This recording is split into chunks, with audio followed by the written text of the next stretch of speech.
ताज़ा तरीन वीडियोस के लिए हमारा YouTube चैनल सब्सक्राइब करके बेल आइकन प्रेस करिए ताकि आपको मिले हर अपडेट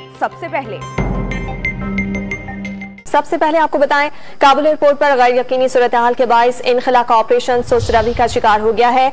तैयारों की आमदोरफ्त बंद होने के बाद अफगान बाशिंदों की जमीनी रास्ते से नकल मकानी तेज हो गई है। इत्तलात के मुताबिक काबुल एयरपोर्ट से कराची, लाहौर और पेशावर के लिए परवाजें मुअत्तल कर दी गयी। डीजी सिविल एविएशन के मुताबिक अमरीका की जानिब अफगानिस्तान से निकाले गए अफराद को कराची न लाने का फैसला सिक्योरिटी वजूहात की बिना पर किया गया। अफगानिस्तान से मुंतकिल किए जाने वाले अफगान बाशिंदों और गैर मुल्की शहरियों को अब सिर्फ इस्लामाबाद लाया जा रहा है।